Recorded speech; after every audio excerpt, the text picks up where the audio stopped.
आप तमाम साथियों का इस्तकबाल और हुल जोहार। साथियों, आपका बहुत बेहतरीन प्रोग्राम चल रहा था। आप सब लोग बहुत लंबे अरसे से इसको एंजॉय कर रहे हैं।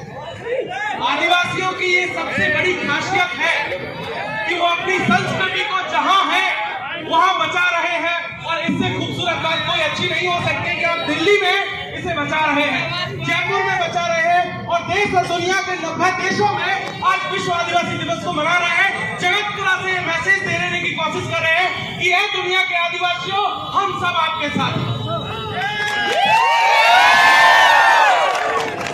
साथियों, इस बात को समझना बेहद जरूरी है। मैं बहुत वक्त नहीं लूंगा। आज हम लोग यहाँ जगतपुरा में विश्व आदिवासी दिवस मना रहे हैं, तो हमारे सामने ऐसी क्या चुनौती आन पड़ी है कि जिसकी वजह से आज हम लोग यहाँ पर इकट्ठे हुए हैं। ये बात को समझना बहुत जरूरी है।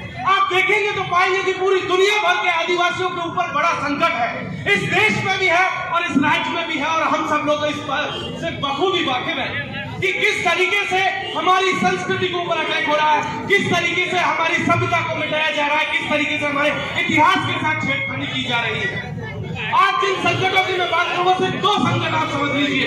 सबसे पहला संकट जो है कि आपकी जमीन का संकट है। आज की तारीख में आप देखेंगे तो पाएंगे कि लगातार पूरे देश में और पूरी दुनिया में आदिवासियों की जमीनों को छीना जा रहा है। 2019 में सुप्रीम कोर्ट ने एक वर्डिक्ट दिया था। वो वर्डिक्ट आप सबके बारे में भी था। सुप्रीम कोर्ट ने कहा था कि जिस जमीन पर आप रहते हैं, जिस जमीन पर आपके मकान है, जिस जमीन पर आपकी दुकान बनी हुई है, गांव में आप जाकर के देख लीजिए, उसका पट्टा आपके पास नहीं है। ज्यादातर या तो जंगलात की जमीन है, या चरागाह की जमीन है, या ऐसी जमीनें हैं जो हमने किसी न किसी तरीके से कब्जे की थी। बहुत कम जमीनें ऐसी हैं जिन पर हमारी खातेदारी है या पट्टे हैं। उन सबके बारे में सुप्रीम कोर्ट ने कहा था 2019 में कि जिनके पास भी पट्टे नहीं है, उन तमाम लोगों को अपनी जमीनें छोड़नी होगी। सुप्रीम कोर्ट का वर्डिक्ट है। याद कीजिए, इस देश का 90% आदिवासी ऐसा है जिसके पास अपनी जमीन का मालिकाना हक नहीं है। जिस जमीन पर वो रहता है, जिस जमीन पर उसका मकान है, उस जमीन पर उसका मालिकाना हक नहीं है।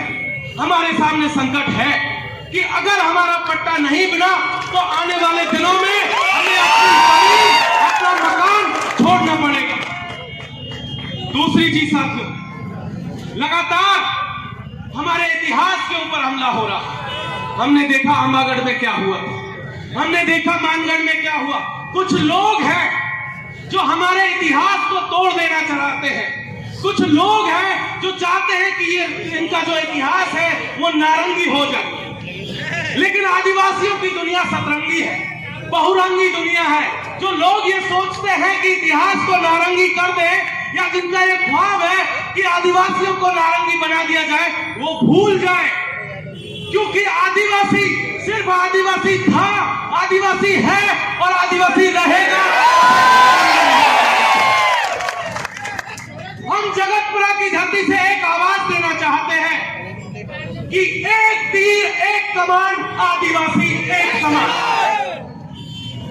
देश के आदिवासियों, दुनिया के आदिवासियों, एक बात समझ लीजिए। आज हमारे सामने जो संकट है, दूसरा संकट, इस साल आप याद कीजिए, यूएनओ ने घोषित किया था, संयुक्त राष्ट्र संघ ने कहा है कि वर्ल्ड इंडिजिनियस डिकेड्स के नाम से अगले 10 साल को मनाया जाएगा, जो अगले 30 साल में खत्म हो जाएगी। आप अपनी भाषा का पता कर लीजिए कि मिनी भाषा का क्या हुआ। आप में से आधे से लोग वो भाषा छोड़ चुके हैं। कभी जब आप गांव जाते तब उस भाषा का इस्तेमाल करते हैं, आपकी भाषा खतरे में है। जब हम लोग आदिवासियों को बचाने जाएंगे तो हमें अपनी भाषा को भी बचाना होगा, हमें अपने पहनावे को भी बचाना होगा, हमें अपनी कल्चर को भी बचाना होगा, और उसके साथ साथ हमें अपने इतिहास को बचाना होगा। जिस तरीके का खतरा इतिहास के ऊपर सामने मंडरा रहा, एक व्यक्ति की फोटो हमारे पास है, सेकंड फोटो है जयपाल सिंह मुंडा। इसके बारे में बहुत संक्षिप्त में बताकर अपनी बात खत्म करूंगा। साथियों, ये व्यक्तित्व झारखंड में पैदा हुआ, लंदन के भीतर ऑक्सफोर्ड यूनिवर्सिटी में पढ़ा था जब अंग्रेजी दौर की हुकूमत थी। ऑक्सफोर्ड यूनिवर्सिटी से पास करके आप देखेंगे तो पाएंगे कि इस देश के इतिहास में, चाहे कॉलोनियल ईरा हो, चाहे आज का ईरा हो, किसी भी व्यक्ति को आईसीएस की परीक्षा में 100 में से 100 मार्क्स नहीं मिला। इस व्यक्ति को मिला था, वो आदिवासी समाज से आया। दुनिया में जिस हॉकी के लिए हिंदुस्तान को जाना जाता है, उस हॉकी का पहला ओलंपिक गोल्ड मेडलिस्ट कप्तान जयपाल सिंह मुंडा की लीडरशिप में इस देश को लेकर के आए थे। वो लोग हमारे इतिहास को मिटा देना चाहते हैं, वो हमें मिटा देना चाहते हैं, लेकिन वो मिटा नहीं पाएंगे क्योंकि हमारी जड़ें बहुत मजबूत हैं। इसके साथ साथ समझिए, वो व्यक्ति बीकानेर का जो है फॉरेन मिनिस्टर रहा, राजकुमार कॉलेज रायपुर का प्रिंसिपल रहा, 7 भाषाओं का ज्ञाता, संविधान सभा में आदिवासियों की तरफ से, हमारी तरफ से संविधान सभा में यह व्यक्ति लड़ रहा था। इसलिए हमें इसके बारे में जानना बहुत जरूरी है। इस व्यक्ति ने कहा था और जीत करके कहा था कि आदिवासियों के लिए हमें दूसरा कोई शब्द मंजूर नहीं है। आप हमें जंगली कहते हैं, आप हमें वनवासी कहते हैं, आप हमें कई आदम नामों से जानते हैं, बर्बर कहते हैं और करने जाने क्या क्या कहते हैं, लेकिन मुझे आदिवासियों के लिए आदिवासी के अलावा कोई दूसरा शब्द मंजूर नहीं है। आज जो लोग हमें वनवासी कहने की कोशिश कर रहे हैं, उनको चेता देने की जरूरत है। हम वनवासी नहीं है, हम आदिवासी हैं और आदिवासी रहेंगे। जान लीजिए साथ में, बेहद जरूरी है कि जिन हुक्मरानों को ये जिम्मेदारी दी गई थी कि हमारी सभ्यता, हमारी संस्कृति और हमारे इतिहास की रक्षा करेंगे, उन हुक्मरानों ने जाकर के वहां दलालियां की है। सिवाय दलाली कर, अपनी पेट पूजा कर, अपना घर भरने के लिए कुछ नहीं किया है आप लोगों के लिए। जान लीजिए, ये सड़क बना देना, स्कूल बना देना, विश्वविद्यालय बना देना, ये कोई बड़ा काम नहीं है। ये बेसिक जरूरत है, किसी भी समाज में ये बनाना ही होगा। किसी भी तरीके का सिस्टम हो, ये जरूरी है। लेकिन आदिवासियों के लिए क्या किया उन्होंने?